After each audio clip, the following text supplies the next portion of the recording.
Hello, everybody. Welcome to the latest episode of Squared Triangle. I am, of course, Decavolty, being joined by X and Sharky. Hello. And we are going to be talking about Full Gear. Full Gear just happened on Sunday? Or Sunday? I'm right. Saturday. Bank. Okay, never mind. Saturday. Yeah. Okay. They switch it out every time. Yeah, they did. Anyway. Sometimes it's on Saturday, sometimes it's on Sunday. Yeah. And like overall, I thought it was a solid pay-per-view. It was a good I'm one. looking at the times for all the matches, and every match is 10 plus minutes, which is remarkable given how many there are on here. The only complaint I think we had was you have one women's match on this card as opposed to the usual two, and it was only given the total time of what the two women's matches are usually given, which is about 20 minutes. And I'm like, we're still kind of missing the mark there a little bit. It didn't even hit 20 minutes. It was just under. And I'm like, we're still kind of missing the mark here, guys. It's like, yeah. I was gonna say it had more time than the main event by like 25 minutes. No, I wouldn't have said that if the match didn't fucking deliver. Like, we'll talk about Chris and Mercedes. Like, that match was actually real fucking good. The match was kind of fire. So yeah. Let's start off at the top. I guess we have to mention the pre-show, if only because Big Boom AJ got a W on QT Marshall. Yeah, there were a few matches on the pre-show. There was, I believe, Anna Jay versus Harley Cameron. I think with Deanna Purrazzo. Deanna Purrazzo. That was that's the one. Anna Jay got the win, I believe. And then there was a multi-man match that Buddy Murphy, I think, won. Correct. So, yeah. So I guess they're kind of Buddy Matthews. Yeah. I guess they're kind of gearing him up to the Australia show because they're definitely going to have him on the card, right? Like for the Australia show. I mean, they should. Yeah. He's probably one of the most underrated guys on that roster. Yeah. And then we had the thing that was like 50-50 on most of social media. It was either the dumbest thing or it was a smart thing that AEW is doing, but that was getting it could be both. It could be both. It was getting an internet personality. Now we unfreeze frame and we go back into this. Sorry about that. So yeah, they had the Costco guys, internet personas on TikTok and I believe like that. But a huge following. It has gotten eyes on AEW in terms of Twitter posts and Blue Sky and stuff like that. They wrestled a good match. I mean, AJ has wrestling background and QT it was a solid match. Yeah, QT can also lead a match if, he has to. And these two guys delivered. And at some point in the match, Big Boom actually suffered a broken foot, but he continued and finished the match. Like, the guy worked. Now, I'm not on TikTok per se, so I had no idea who Big Boom AJ was. From what I read about him, he was a pro wrestler, I guess, at some point. Yeah. But I thought this was kind of a fun, opening match to get the crowd hot. It was on, it is what it is, It was on the pre-show. If this was on the main card, I think I wouldn't be so forgiving about that's it. Why I don't. Yeah. And that's why I don't mind it as much, because it was on the pre-show, so that really just kind of was a moot point. I don't know why everybody was so upset about it. It is what it is. My thoughts about the match go like this. I don't like it, but when I listened to the crowd reaction of them come out and they got this huge pop, I'm like, all right. The crowd was into it. Like, the crowd was super into it. Even setting up the power bomb, like he does his little like boom boom, and the crowd was like all in on the fucking match. Like it was so good. Yep. Yeah, because I wasn't.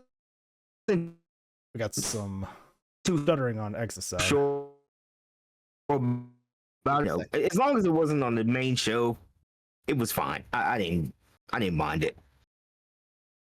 Yeah, we got some stuttering coming on your side. X, like some bad connection. But you're good now. You're good now. If you had to repeat your thought there. Yeah. Okay. So yeah. Overall, I just thought it was decent. Like I thought it's just a silly opening match. Get the crowd hot before the pay-per-view. It's fine. It feels like a match that you have when you go to wrestling school. Yes. Mm-hmm. It's a very basic match. Just go out, have a match. Don't do anything crazy. Just good. Be face, be heel. Here's the finish. Yep. But the crowd was all in on it, and I mean that's all you can ask for in these kind of matches. Is like a crowd was definitely into this match, which is a good thing. I refuse to let myself be poisoned by the IWC. No, yeah, not at all. The crowd, I think, being hyped for this match, though, did help go into the main card, where we started with the 4-way tag team match for the tag team championships. A crazy 4-team split. We have House of Black, Outrunners, The Acclaimed, and Private Party. And I just don't know the overall direction of House of Black at this point. I think they're just kind of there and existing whenever they need somebody for one of these matches. The Outrunners came out over as hell. Like, the crowd has completely gotten behind this tag team. They've teased more of the Acclaim breakup straight from the get-go. Like, the match, before it even starts, after Caster's rap, it's already showing the tension still there. Just tosses the mic at Bowens. Yeah, and Private Party getting their due as tag team championships right now, you know, being day one guys and stuff like that. 2 live entrances for this match. We have a live band playing for House of Black, which I believe was God's Hate, which was Brody's band, right? Yes. That was sick. Yeah, so Brody's band played for them, and then Private Party got some dancers for their entrance, which we pointed out the no rhythm on one of the dancers. Yeah. A pretty fun match. These multi-man tag team matches on these pay-per-views are just always a great way to get the crowd hyped, you know, for a card. They're just fun matches, not anything too crazy. Yeah. Something I noticed in this match is this definitely had not focus on the champs, but more focus on Outrunners and Acclaimed. Like, this was their way of just showcasing the story going forward with the Acclaimed and just showcasing more of the Outrunners, which I think are due next year probably for a nice little push at this point. And they're just so funny. Like, they're such a funny. It's wild. Like, they're just like, it's so good. Like, it's really funny because, like, it's supposed to be a comedy act, right? It's supposed to be like almost like a dark mirror of FTR. Yeah, it's the comedic version of FTR. Works. Yeah, but it works so well. Sorry, it's real staticky. Try again. Try to say something again, X? Yeah, my internet's kind of a little. Okay. Yeah, it sure is. You're like dropping in and out, even when like explaining. It's going in and out a little bit. Yeah, you're fine. I have. We'll try to get through this episode. We always have scuff on some of these, so it's all right. It's all right, Sharky. You got this. I can't edit a staticky audio if the audio is not there.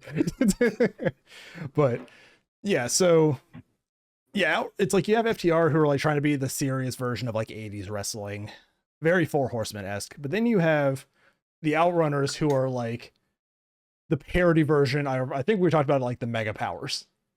Yes. Like, they're just a comedy version of the Mega Powers. And even their like little handshake is just like, Floyd, you son of a bitch. And they just do the Predator like handshake. And I'm like, it's so dumb. I'm so invested in this tag team. It's like, yes. And it just shows like great character work. It, alongside being just an entertaining wrestler, just goes so far in connecting with a crowd. A lot of this match's finish, though, is about the Acclaimed and their budding tension and miscommunication, and it ends with Caster eating the pin that allows Private Party to retain. Solid defense from Private Party for their first like major, I think, defense for their titles. Furthers the Acclaimed story. I don't think we're going to be seeing much of them together. I think the breakup might be at World's End. I think that might be the breaking point. Most likely. Where you get the whole start of their next year story, you know, moving forward.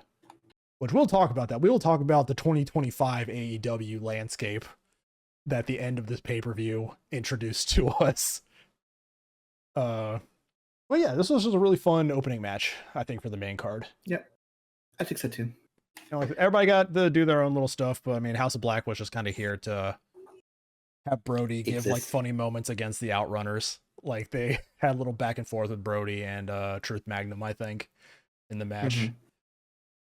Yeah, I'm just kind of wondering what the future for House of Black was. House of Black is at this point because I don't know. Maybe they're just starting to cool them off a bit because of movers of Malachi maybe leaving. If I had to guess, when Malachi's contract's up, he's probably gone. He's not going to leave prior. He's a professional. He's going to do his contract. I don't think Brody's going to leave. So I think I think that's also why they're starting to give Brody a lot more like solo screen time. Mm-hmm. Because I mean, that guy can, under the right direction, be a standout performer in the company. He's a monster. He's a monster. You have these guys who are like, Lance Archer and Brian Cage, but then you have like, I think out of all of them, the person who legitimately feels like a monster is Brody King. Brody King is genuinely terrifying to look at.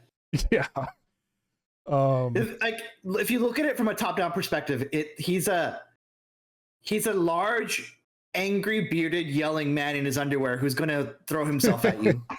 Yes. Who was covered in head to toes with tattoos. Yeah. Yeah. So, and I mean, he also comes out in like a balaclava. So it's like, man's crazy. Yeah. So great opening match to kind of get the crowd hyped. And we go right into a singles match with MJF versus Roderick Strong. This is kind of the culmination of the like weeks long story of Roderick. You can get 3 wins and then take on me. Kind of pivoting from the whole Devil storyline into whatever this is to, I guess, revamp the storyline to get to Adam Cole versus MJF. I'm not gonna lie, and I watched up to like here with you guys. I had some apprehensions about this match itself because these guys are like almost too similar. Like, yes, it's like Milky White plus like another Milky White, but like maybe a different like shade, maybe a different cowl of Milky White, if that makes sense. They both have very similar styles. I think Roderick has more of a striking style at times, and also all the backbreakers, but they both have a very similar pace in their matches. Yeah. I was surprised though. It wasn't a bad match. By all means, like these guys definitely can work together. Yeah, it's a solid match. It's just, at the end of the day, I think out of all the matches, this one didn't need to be pre-show, or this one didn't need to be main show. This could have been just a TV match. Honestly, nothing really. This could have been like the final match of a show, whereas then the cliffhanger for next week. I don't think this needed a pay-per-view slot, especially with the number of matches they had on the card currently. But people had to get paid, so. Yeah, I'm not mad at it. Good. Oh, they're not going to miss an opportunity to put MJF on the show. I mean, he's there for. I mean, he's one of the big deals on the roster. So, I mean, but the match was decent. Their styles mix actually pretty well. Considering that they have similar pace, and it just kind of made that match flow a little better. And I just think that really, they'll work this story out. But right now, I just think they're holding on it until like the right time. Maybe he will. Yeah, I'm assuming he said probably at World's End. Most likely. Yeah. You're listening to it tonight. This is dropping in and out. That's all right. We can pause. You said something about World's End. We can pause if you want to try to like reset it or something. Yeah, that's fine. Yeah. Okay. Time out again. All right. Yeah. So, we were saying. I can see the Adam Cole MJF thing going to World's End again, giving them 1 full year of the storyline and bringing it back, and hopefully just finishing it at this point. It's just like get the match out of the way, let them go on to do their own things again. I think they're gonna stay. I think they've gone for long enough that they're gonna do this like a much longer form of a storyline. Probably. This match I think served a purpose here. The pace of this one is a good bridge between the fun of the tag team match and then the pure like crowd investment of the match that follows it. I think the pace of this match was worked perfectly. There was no crazy spots. It was very much in the ring action. Finish comes out when MJF hits a sweet looking like guillotine DDT on Strong. And gets the pin. And post match, MJF tries to break Roderick's hand. Adam Cole comes out, chases him off, and then some tension between Kyle O'Reilly and Adam Cole, wondering why Adam Cole hasn't started chasing MJF down while Kyle's in the ring. So that's something that the commentary said. That's not, I don't think that's actually like a thing. Yeah, so something they brought up something that's like, why isn't he pursuing him? Something like that. So, but I think we're probably going to see a storyline of Kyle being like, all this is happening because of you kind of thing, because he was the devil, and now MJF's kind of taking revenge on his friends and stuff like that. It's probably going to tie into the devil storyline, but a little bit of tension between Cole and O'Reilly, which is interesting to see again. All in all, not a bad match. I personally don't feel it needs to be on the pay-per-view, but it did its job. And I think it was, 15 minutes or something like that? About 15, 20. Was about, this one's 13 minutes. Yeah, okay, perfect time for that, too. They got to do their stuff and all that. Then we get to what at the time after this match was probably my favorite match on the card so far. All right, for a little background, all of us know Mercedes Moné is a great wrestler, but just the last few pay-per-view matches she's had in AEW have just not been it. It haven't been it, and I don't want to blame it on the opponent. Maybe it is just a styles issue between her opponents and her.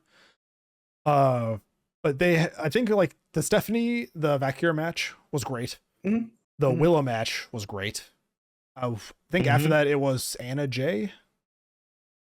That match, it was that or Sky Blue. I think it was it was Anna Jay.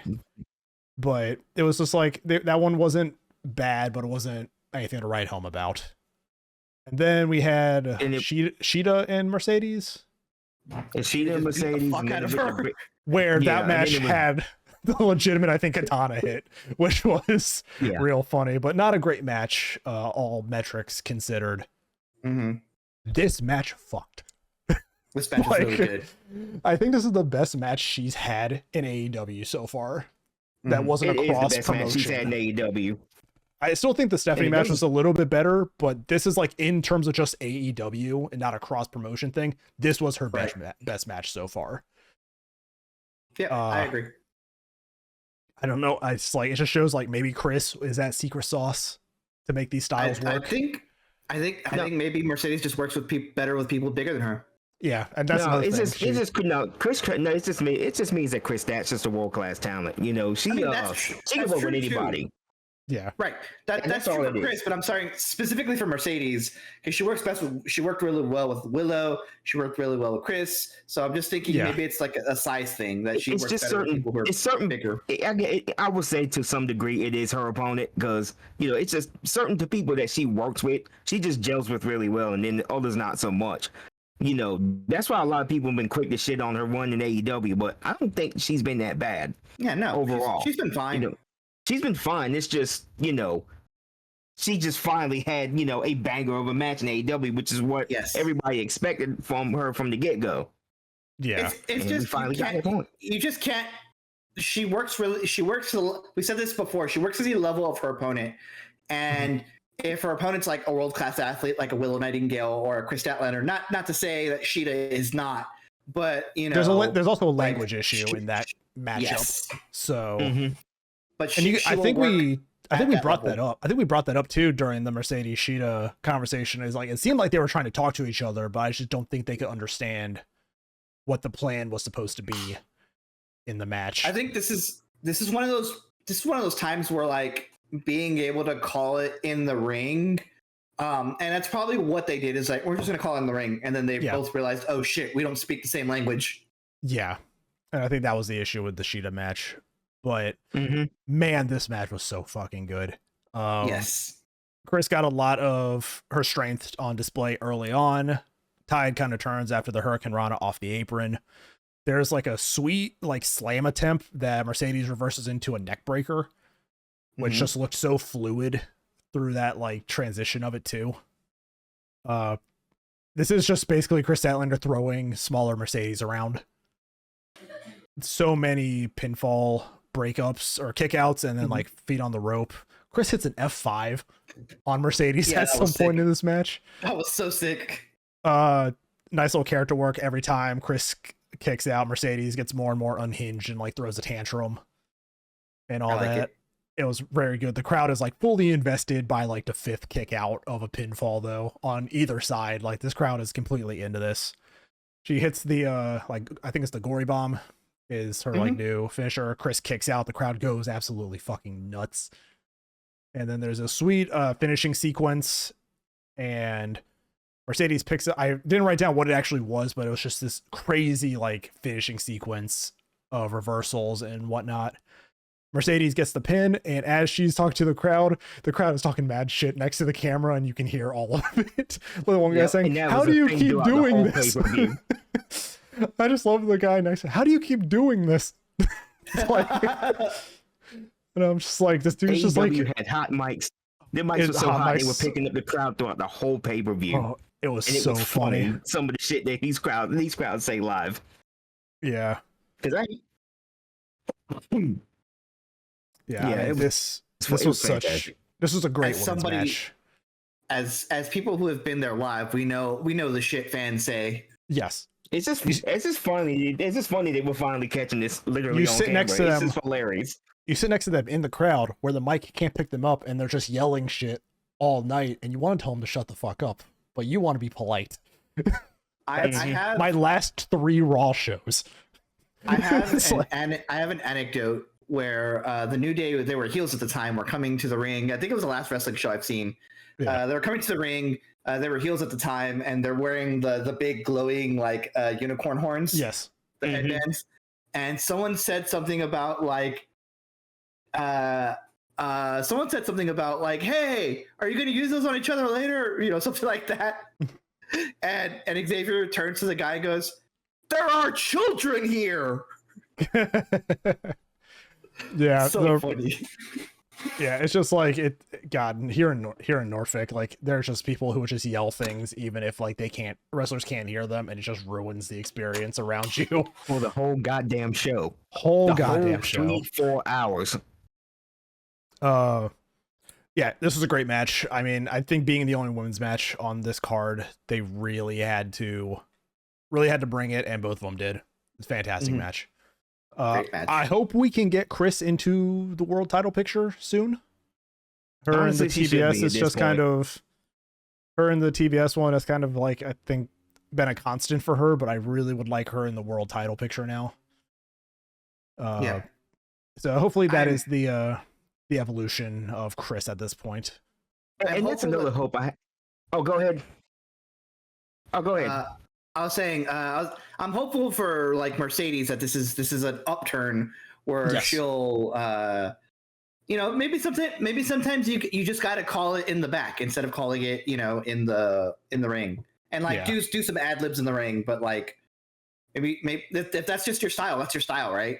Yeah, and hopefully this will probably be a turning point for Mercedes. I just think it took a while for her to get back to where she naturally was before she left WWE, but I think she's now back on the right track, and we're probably about to see the best version of her, and looking forward to it. And on top of that, I just hope that the women's division going forward, that they start building a solid main event scene. You can start with Statlander, and you can start with Nightingale, and just kind of build an entire scene, for Mariah May or whoever the champion is at the time. Well, going into the main event later, we have probably what is Nightingale's next feud set up.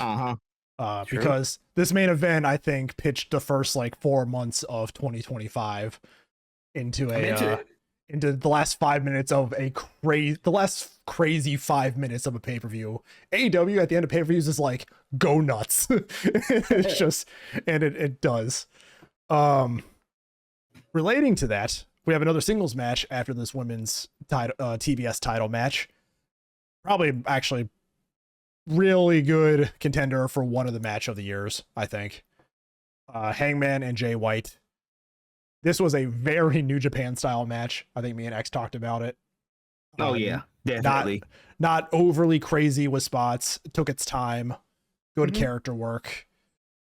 And yeah, just fucking Jay White always getting the upper hand on Hangman and just making him look more and more insane after every one of his matches.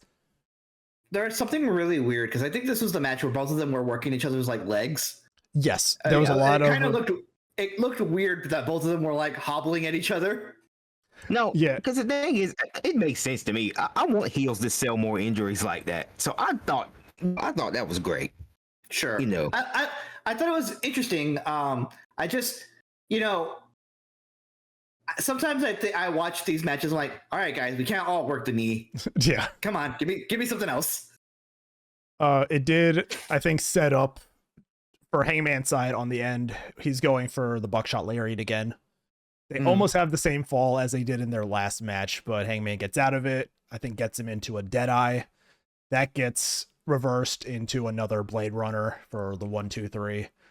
Just most of these matches had a very good sequence towards a finish. It didn't just come out of nowhere. It was just like a reverse, hit the finish kind of thing. Like that was like a running thing throughout this night. But yeah, there's not much to talk about this match. It was just a good worked like New Japan style match. And Hangman with the theme of Hangman not being able to beat a certain opponent multiple times and losing. Yeah. And him going probably even crazier. Oh yeah. Hangman's losing his goddamn mind at this point. He's what, he's 0-3 against Jay White.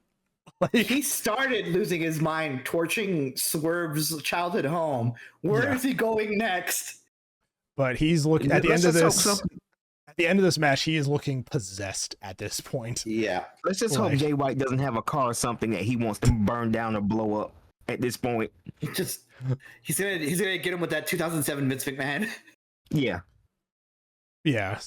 So all in all, great match. Again, a singles match that is two big names in the company, but given the number of matches on the card, I feel like you don't really need this singles match on a card. But it was definitely entertaining. And probably another like one of those matches that's like, all right, let's calm the crowd down a bit. This was the thing I think I talked with X about, is that this match actually, how they worked certain matches in their placement on the card was very smart this pay-per-view. Yes. You have that crowd investing hype that was Chris and Mercedes. Now you have this like slower match that's still fun, but a very much slower paced match to cool everybody down, because after this match, we get the fucking banger of the night. That is Ospreay and Kyle Fletcher. I thought this was I wasn't sold on this match being a banger until I realized, I was like, oh, Kyle's taking this. Yes. Oh, yeah. It's like Ospreay winning LOL was just a thing, Yeah. This match, from presentation in the intros to the actual match itself, had everything. We have Ospreay looking more determined, a new color scheme, new attire, new Tron, same song. Yep. And then we have Kyle Fletcher coming out with his crown, acting like a full of himself heel. Both these guys look great in their new attire. Ospreay's starting to look very much more anti-hero-ish at this point, rather than just raw babyface. And yeah, these two guys just beat the shit out of each other this match. It's only the kind of way that someone who's tagged with you for over 20 years would know how to fight you. Yeah. And Ospreay from day one has been a company guy. He hasn't been selfish. He hasn't wanted everything like certain people in companies have wanted. He came in, he was like, Swerve can beat me. That's fine. I'm gonna put over Kyle Fletcher here and try to build a new star in this company. And if that was the point of trying to build Kyle Fletcher into a main eventer, I think that worked. Kyle Fletcher probably has looked as good as any time in his career in AEW, and I think he's inching closer and closer to the main event scene. Not possibly right now, but take him into consideration for 2025. That's all I'm saying. Yep. This is definitely like a crazy match also when it comes to the moves these guys pulled out of their arsenal. We had a spinal tap from Ospreay. We had Kyle scouting the hidden blade when it came in and just completely ducking it. We had the Styles Clash from their position on the top rope, like he flipped it down and got him into Styles Clash. Kyle jumped and pile drived him from the apron to the steps, which was insane. Yeah, that was a little scary to look at. Yeah, because I'm like, you have to trust Kyle Fletcher to jump that distance to make sure he hits the stairs. You sure fucking do. Again, that's just showing like Ospreay trusts Kyle that much, though. Then he finishes it with a top turnbuckle brainbuster after hitting a haluva kick. And I saw the Twitter post. It was like Sami Zayn watching this right now. What the fuck? The haluva kick into the top turnbuckle brainbuster. And yeah, clean. Kyle Fletcher gets the pin on Will Ospreay. Yeah, it would have been one thing if he won it and like it was, Don Callis, who, by the way, phenomenal. I love to hate him. I love to hate him. He's fantastic. So fun to hate. Him and Nigel together. It's like, not even that. Like, because I don't think any other commentator is on his level.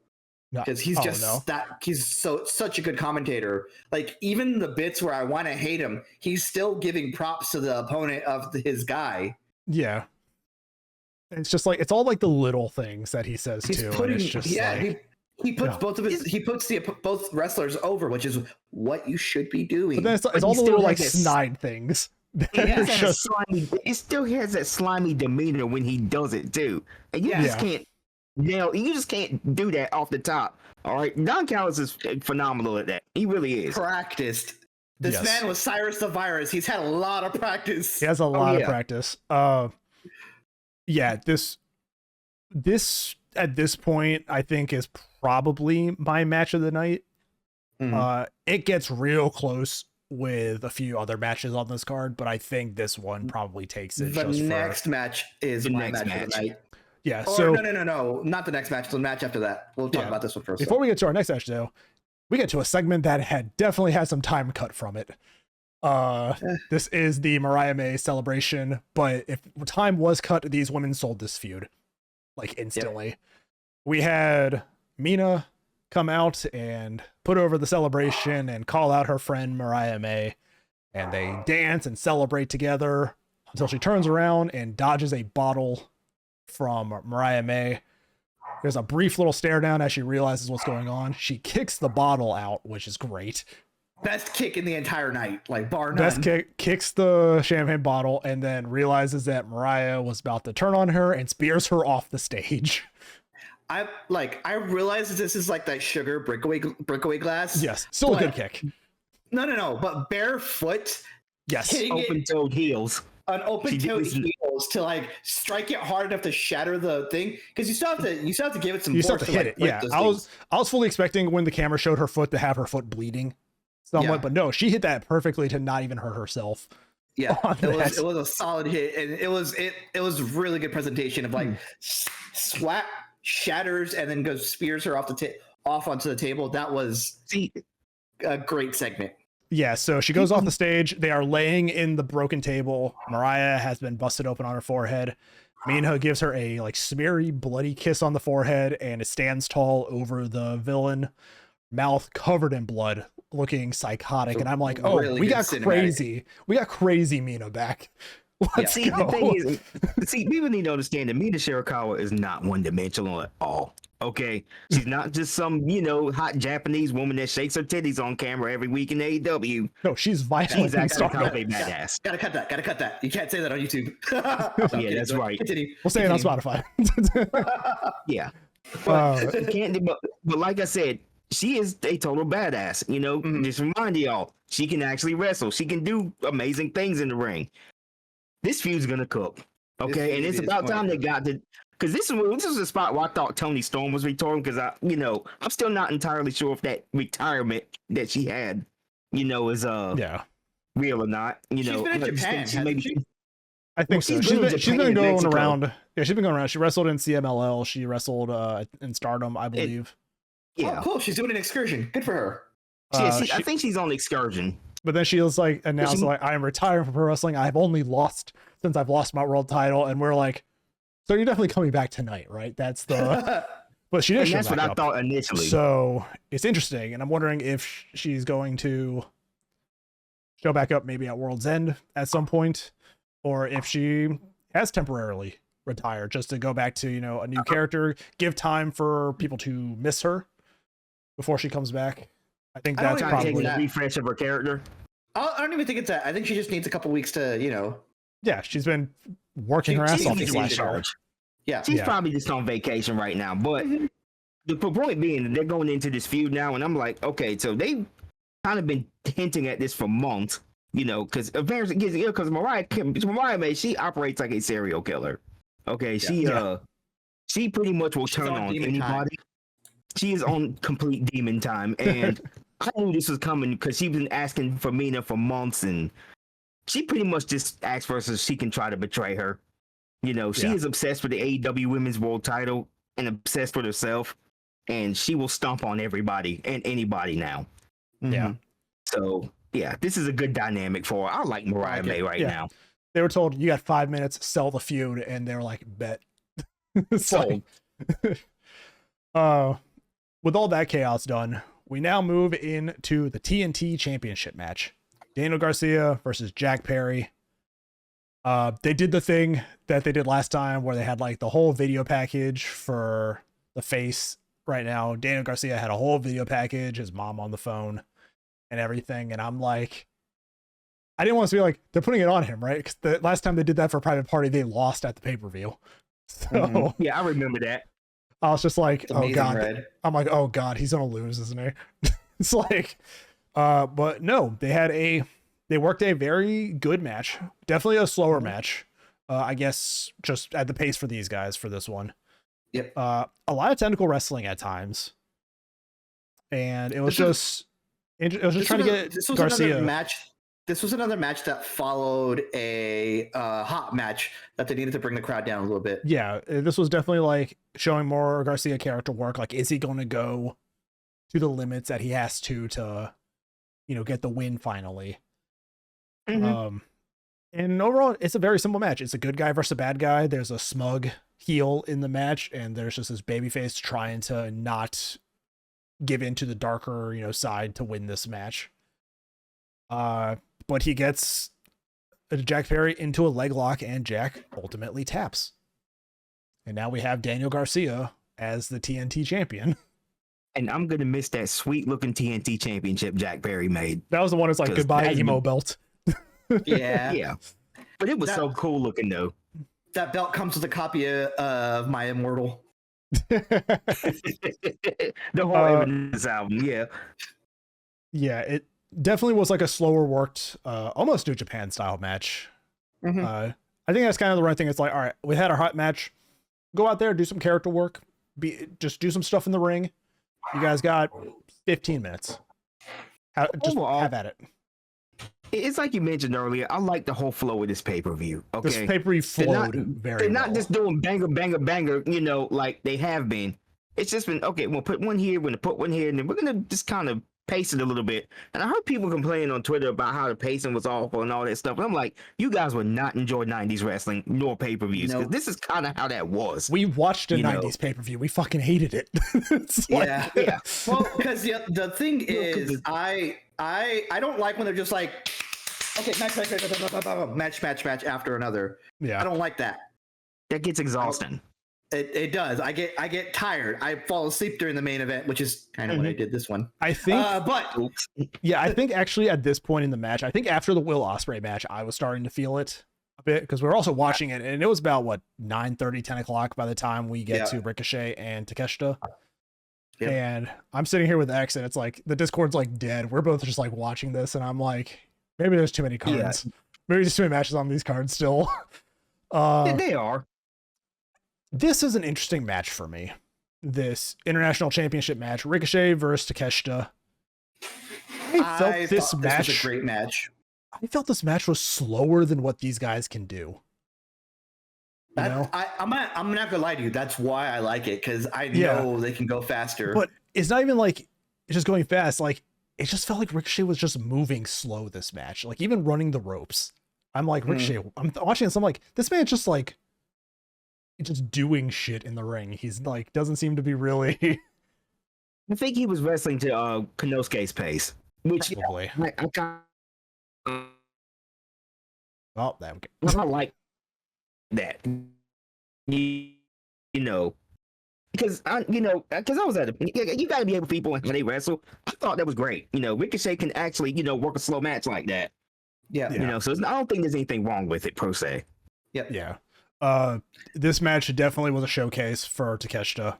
He was in control for most of this match. He's getting tossed around. His strikes compared to Konosuke's are much weaker. Also, this match had Ricochet selling his lower back a lot, which kind of prevented him from doing his high flying moves, showing that Takeshita does know what Ricochet's capable of. They also plugged. They also plugged Wrestle the Dynasty. At this because I think Takeshita's on Wrestle Dynasty's card. I can't remember. I believe so. Yeah, so nice little plug for Wrestle Dynasty. Overall, these guys still work great together, even with the speed that Ricochet was going. If it was just matching Takeshita's speed, a great match. Ricochet really playing the behind face like real well. Great showcase for Takeshita. I'm glad they didn't just pull the title off of him for Ricochet. It's one of those things. Like you would have expected striking. that. Takeshita strikes. I really so love good. Takeshita striking. They're just so fantastic. The elbow. I've been glazing this man for 2 years. This man showed up as like a talent just from DDT. He wrestled John Moxley, or he wrestled Hangman, and then he wrestled Bryan Danielson, and then they were like, "Yeah, we're keeping him." Yeah, for sure. I had no idea. DDT had talent like this, because normally when I see something on YouTube or you just see the blow up doll match. Yeah, place on social media, you just see the dumb shit DDT does, and it's like, okay, we definitely can tell that. But these guys actually are really talented. They just like doing comedy shit in that company for whatever reason, and they push that forward. DDT is the funny promotion. It is.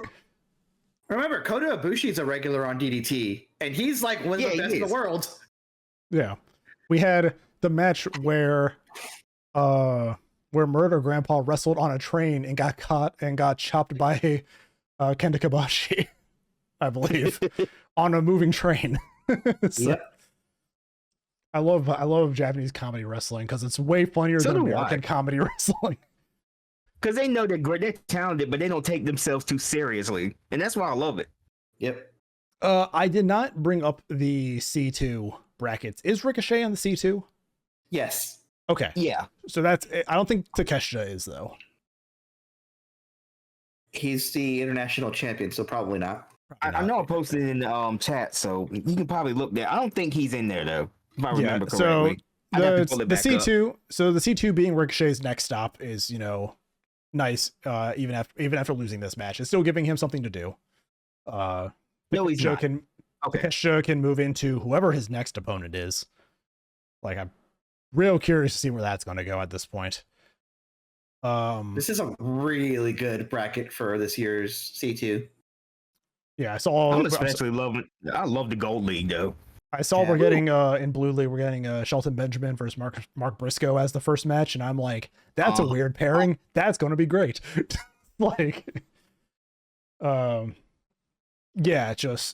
It's that time. It's tournament season's here, boys.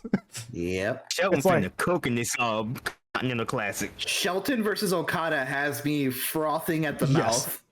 Same here. That's the first thing I noticed. I'm hoping it is that, honestly. I'm kind of hoping Shelton can get, his due here. Okada's I don't even want him to win. I just want them to have like a really good match. Just banger after banger. I think we have Claudio in one of the brackets too. Darby's in it. Claudio's in Gold League. Yeah, so we're getting some storyline crossover still, which is going to be great. But Takeshita, Ricochet, great chemistry. still. I mean, we saw that 3-way with Osprey, and just Ricochet selling just Takesha's strikes is just masterful. Ricochet's always been like a good floppy seller, but getting hit with like just one of Takesha's like forearm strikes and just like going limp, I think nobody else does it like Ricochet does. Yeah, man. Where he just like goes like this, and then like he got electrocuted or something, kind of like that JTG cell from like the Cobra that everyone always sees. Yeah.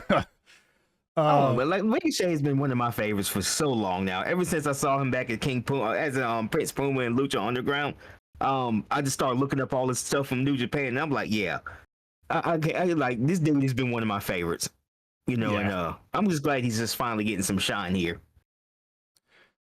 So this next match, I think we knew Lashley would win. I think it would be a bad first showing if he didn't. I didn't think it would be this convincing. I like it though. I do. I like it. That's the thing. Like Swerve, like knowing like, all right, I'm not in the world title picture. You know, I can do this for the new. I can do this for the new signees. I don't really have anything big going on. He can tell a great story from being behind now against a faction that is clearly stronger than just him and Nana. So. And they're teasing a fourth man for the Hurt Syndicate. So like, whoever that might be. I kind of wanted to be Ricochet, honestly, because I would love to see a heel Ricochet, though. That's just my curiosity hitting.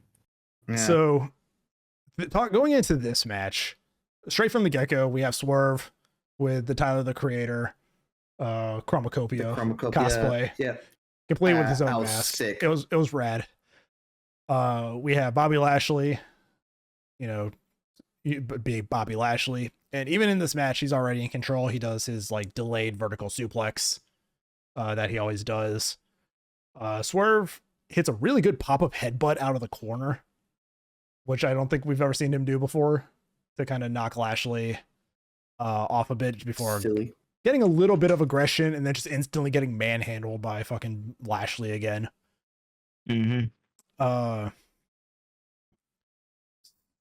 So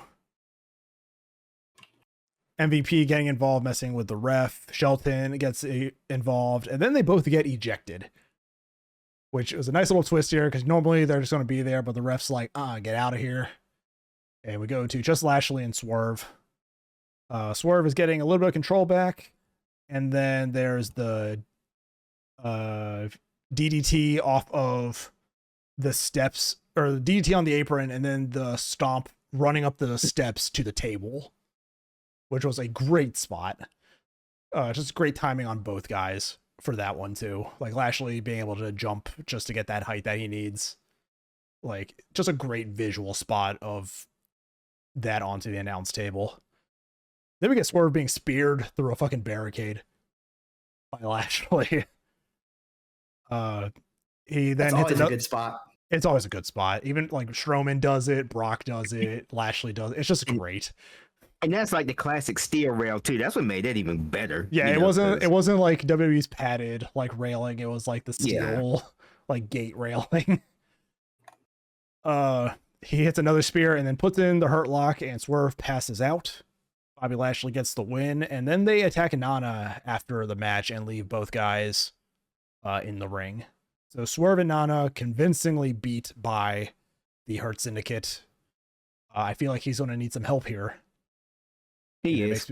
It makes me wonder if maybe we could see a Keith Lee return in the coming future.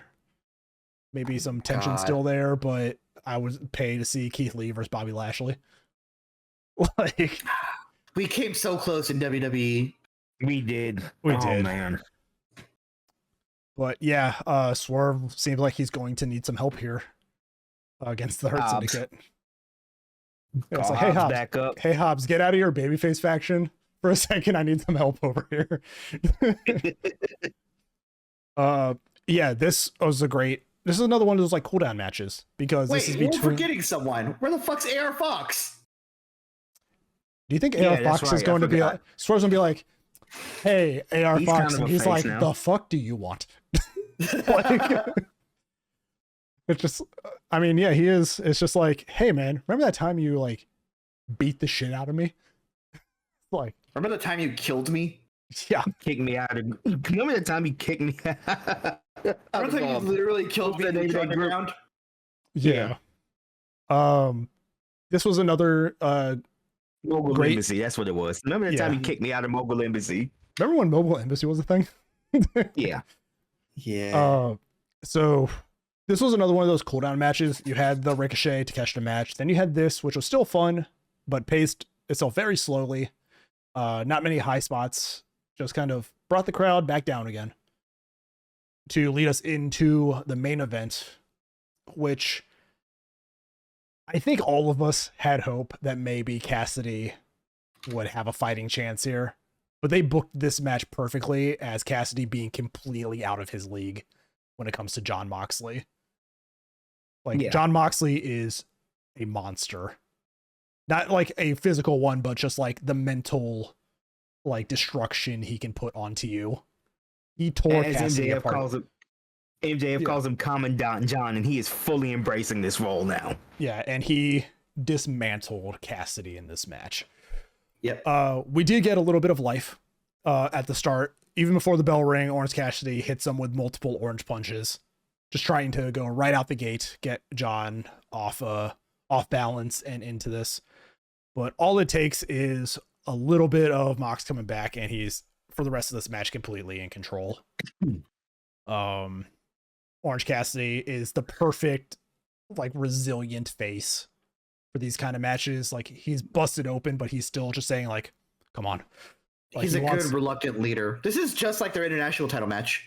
Yes. In a way, yes. A lot of callback to that. They go into the crowd. Cassidy eats a stomp on the steps, and that's when he's busted open. There's a paradigm shift on the steps. He bites the bleeding forehead.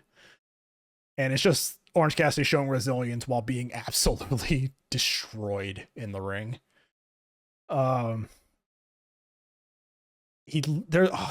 Moxley does his back scratch and literally cuts fucking Cassidy open with one of his nails. And I was like, that's the most brutal version of that we've seen so far.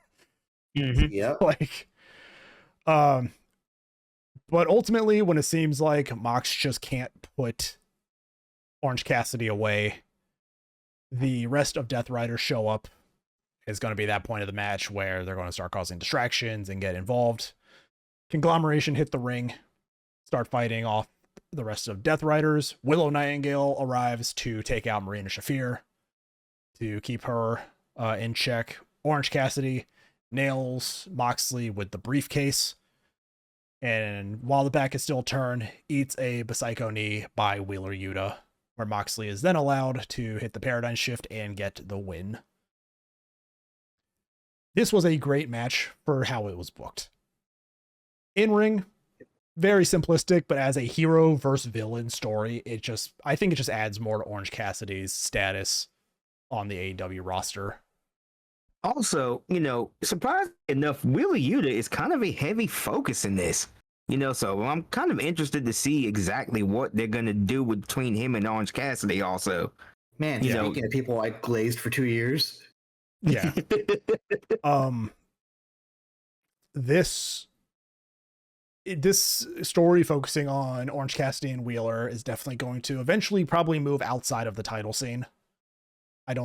Because the title scene seems very crowded, as we'll get to in a second. But this is definitely a Orange Cassidy Wheeler story, just by way of the Jon Moxley Orange Cassidy story.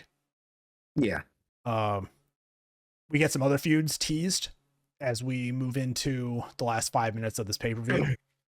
But overall, I really like this match for what it was. This was the international title match from some time ago, redone.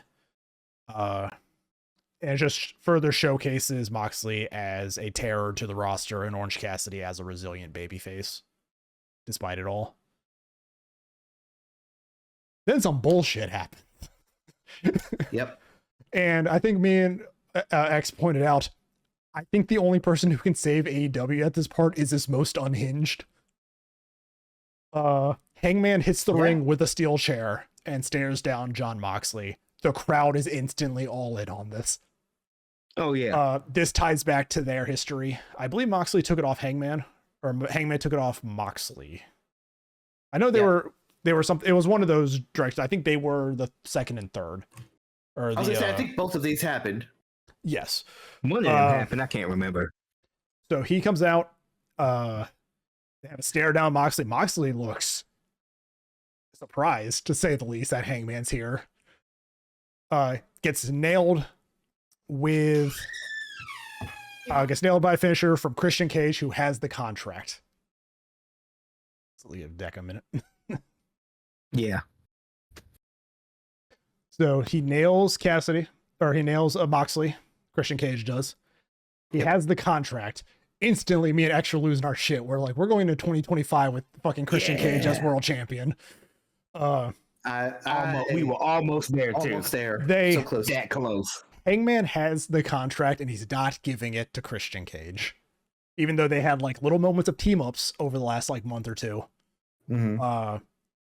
He delays it long enough that Christian can't cash in because Jay White hits the ring and chases off Christian Cage. Death Riders return, see Jon Moxley laid out in the middle of the ring, and lay out Jay White in the middle of the ring, thinking that he laid out Jon Moxley. As the camera lingers on Jay White, we hear him specifically calling out Pac, which right in my veins. Just right in my fucking veins.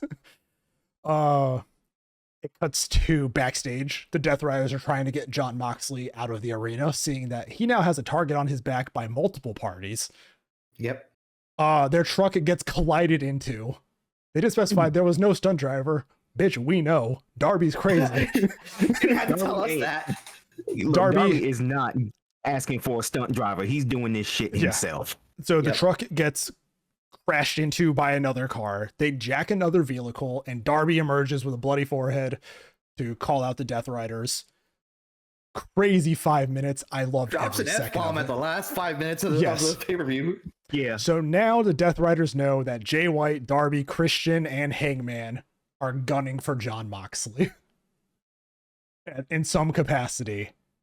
Crazy 5 minutes. I loved every fucking second of it. It's so wild that there's two different potential blood and guts matches. Yes. There's just Team AEW plus a couple heels versus the Death Riders. And then there's whatever's going on with the Hurt Syndicate and Swerve. I would not be mad, based on the history of Darby and Christian Cage, if Darby gets a shot at World's End, wins the title, and then instantly loses it to a Christian cash-in. And we go into 2025 with Christian Cage as world champion. As your father and your world champion. And on top of that, you know, Christian's also done great fucking work. And I think it's time. Yes. He can be a great world champion. He's proven he can be any fucking champion and be fucking great. Mm-hmm. Yeah. I mean, go see his TNA world title run. It was fantastic. But all of this 5 minutes they unpacked was pretty much a preview of your main event scene for AEW 2025. How they work this out, I don't know how they're going to do that, but it's pretty much the Death Riders versus AEW, and the backdrop is now you have 4 or 5 different people gunning for Moxley and the world title. That's enough stuff to pad out for at least 6 months or so. You have Team AEW with Darby and OC kind of in charge going for them. You have Willow and Marina probably setting up a short feud. Jay White is calling out Pac. You have Claudio in the C2 with a bunch of people that he's screwed over. You have Hangman, who came out for a reason. Like, there was nothing's happened recently, but maybe he wants his title back. Like, I think it's just Hangman's just crazy now, and he just wants his title back. Yes. So, yeah, crazy final pay-per-view in December, and then the landscape of 2025 is going to be nuts. But Moxley, I think, at the end of the show realized, I'm in danger. Like, I don't have just Team AEW, I have the Patriarchy, I have a unhinged Hangman Adam Page, and I have a rising Jay White as people coming after me. Fighting on multiple fronts. There's some kind of like wacky. I want there to be some like fucked up like gimmick match where they have to fight to get to John Moxley wherever he is in the arena. And it's just like some wacky racer shit to get there. I would love, with the amount of challengers he has, I would love that kind of a match. So the thing that I see is that if you finally give us the Darby Moxley title match, Darby wins, crowd's fucking hyped, Christian becomes ultimate heel, cashing in, stealing the title. You can have whatever Darby has to do in a rematch, probably get interrupted by Moxley again. Make them have their own feud. And then you can bring in Jay White and his history with Christian Cage as like your first big, title feud going into 2025. You can have Hangman involved with that. He's been involved with both of these guys in recent months. Like, you have a great main event scene leading into World's End and past it. And I'm ecstatic. And I think the only person who can protect AEW is its most crazy, which is either going to be Darby or Hangman at this point. Both of them are crazy for very different reasons. It would be almost poetic for Hangman to be the one to stop Moxley's reign of terror and begin his own reign of terror. A bigger, stronger heel. Yeah.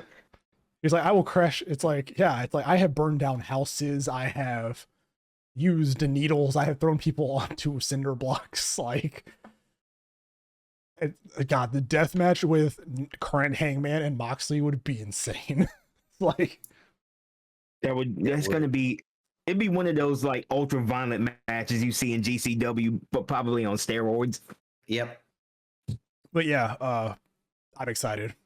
Like, everything they teased at the end of this pay-per-view leading into World's End and next year is just so good. These last couple pay-per-views have definitely teased, if this is indicative of what 2025 is looking at, especially as they start to be on Max. Yeah. I'm looking forward to it. I think Christian Cage might just sell me on Max. I think Christian Cage would be a great world champion going into the Max era. I think he would too. As a character, his whole gimmick of the patriarchy, like, people watching it for the first time would be like, I fucking hate this guy. And then you introduce heroes, so who drops the F-bomb first? Probably Moxley. Mm-hmm. It's like, MJF, what are you talking about? Oh, MJF. No, day one on Max, it's going to be, here's the opening promo of the night, MJF. Yeah. Oh, and guys, I'm on Max now. Fuck. And then, the Max is actually like, the Max is actually like, what? Too late, you bought us. Too late, 10 years. So long, suckers. It's going to be like, everybody's like, oh, WWE has already gotten a TV 14 rating on Netflix. And I'm like, yeah, it's still TV 14. It's not going to be overly crazy, guys. They're going to start saying some curse words. They're not going to become unhinged like some wrestlers in AEW will. It's like, they're going to be Seth fucking Rollins. Oh, they're going to be. Please fire Max Caster before we go to Max. Oh, God. Oh, God. I don't think we thought this out. Max is going to say some unhinged shit, especially when he turns heel. That's going to be though. I think he's going to. Oh, that's going to be the whole thing. It's like, hey, so we're going on to Max. We only have room for one Max. Get the fuck out. You're fired. Yeah. You have Max. Yeah. We're allowed one. Just comes out. Yeah, they heard your last few pay-per-view raps. They don't want you. So, AEW's going TVMA. All because of Max. Part of me hopes that this Wheeler story can kind of be put on hold until the end of the C2. I just kind of want Orange Cassidy to get a vacation. At this point, this man's been working his ass off for the last 2 years. Like, we shall see. And I mean, just let my man rest. Let Haley's favorite wrestler rest. It's like the Orange Man, she calls him. It's great. I love it. I'm glad she wasn't watching with us to see Orange Cassidy just get dismantled by this man. By a pissed off Peter Griffin, pant colored character. Yeah. It's like every time he's in the green pants and the white shirt, I'm like, PETA, the Moxley's here. The Moxley's here. This isn't your company anymore. This isn't your company. It's like, no, just, oh God, going into next year, if Hangman does want the title, just have him jump out of nowhere. Just do the angry chicken fights. with Moxley and Hangman, just like randomly backstage, they just start fighting each other. You hear Excalibur go, "Oh, we've got something develop in the back." And it's just them two fighting. God, dude, I keep watching clips from like first year AEW, and I miss the energy we had there. Like when they're fighting backstage and the bathroom door gets thrown open and it's just Orange Cassidy. Just standing there. And he's just standing in the bathroom. He wasn't even doing slowly. Yeah, wasn't even involved in the feud. And then Santana's just like slowly closing the bathroom door. So I'm like, I miss that energy of AEW at times. They were really doing some Family Guy shit back then. They really were. For the people watching, we have this show, which you're probably watching here on Friday or Saturday. If you're listening on Saturday, we are currently watching probably Survivor Series. That is our next episode. No, it's War Games. It's fine. War Games. That'll be next week's episode. And then I believe we have 2 weeks until World's End. Yep. 2 or 3 weeks after that, World End, and then that'll be it for the year. We'll have plenty of content for y'all for the holidays. For the first pay-per-view we talk about of the year, which I believe January is what, Royal Rumble? No, it's the big crossover show with AEW. Oh, that's right. We have well, that's Wrestle Dynasty. That's the one that's like in the weird time zone. That's the one you got to wake up at 2 o'clock in the morning to start. Well, before it starts. The American one that we watch, we will talk about some stuff from Wrestle Dynasty if we remember. Sharky, you're not doing anything on Saturday at 2 a.m. You can wake up for it. Oh boy, 3 a.m. eating my burger. I will probably get highlights, or I'll probably look up like highlights and like results, and we could probably do like a special episode just kind of talking about it. I'll catch the show on my own time. What's going to happen. It's like what I did with this one. I think I have stuff on my own time. I have D&D on Saturdays when the pay-per-views are. So yeah, I will catch that probably on Sunday. Maybe. The windows did go black on our recording for a second. I did open up a window. I did not know it would open up over Discord. So sorry if you're watching this on video. Well done. Well, machine. So yeah, we have on the 30th, which is next weekend, we have War Games. We have no WWE pay-per-view until February, which is the Royal Rumble. And then I believe we just have I think we just have Wrestle Dynasty on the 5th, and then the following one that we will probably talk about after that would be Grand Slam in Australia. So January actually probably won't have an episode. So we'll knock all the shit out. The Royal Rumble's in February this year. February 1st. It sure is. So yeah, nothing probably in January as we get a month to kind of recoup ourselves from the holidays and the start of a new year, and then we're back to talk about this. Is coward talk, people. Get in the comments. Tell them you want to hear our thoughts on Wrestle Dynasty. Get in the comments right now. Fine, we'll talk about Wrestle Dynasty. I need to figure out how to watch it. I've got things I can. I know you guys have. I'm a quote various websites. It's like. But we can't promote that kind of stuff right now. If you see a Wrestle Dynasty episode in January, we decided to cover Wrestle Dynasty. There you go. All in all, though, great pay-per-view. I feel like AEW will have their low matches in pay-per-views, but their overall pay-per-views have always hit for me. Match quality is always at a certain level, to the point where if it dips, we're like, hey, what happened here? I think the only one that had kind of a low point for me was World's End last year, only because it was an accumulation of a storyline that was dead for about half a year. So that one kind of had like the lowest point, but I've enjoyed every single one of AEW's pay-per-views, just in terms of match quality. They've been very good. But there is something to be said about the dumb fun that's going to come out of next week. Oh yeah. The two bloodlines, randomly with Bronson Reed thrown in. He's going to tsunami somebody off the top of a cage. It's like Bronson Reed's going to go to the top of a cage and hit somebody. He's going to tsunami, I don't know, Sami Zayn and take him out for 3 months. Yeah. But yes, we also are getting the building storyline of, is Paul Heyman with Roman Reigns, or is he with CM Punk? Because CM Punk is the fifth man, which I feel like is only because they can't give a storyline reason to why Seth Rollins would team up with Sami Zayn and Jey Uso just because Roman's on the team. It's like, hey, They're we helped you. The story, they can make it up. Yeah, it's like, hey, Seth has helped Sammy and Jay for the better, or Sammy and Jay for the better part of some time. They can just do something. He's like, no, not with Roman there. And it's like, shit, we need to find a fifth person. I can't say though, I'm excited for a Punk Roman feud. Kind of don't feel that. Promos will be excellent. Yeah, promos will be great, just don't make it like a 7-match fucking series. Like, no. If this was like 2007, 2008 Punk, sure, but nah. Current day Punk is 2024 Punk.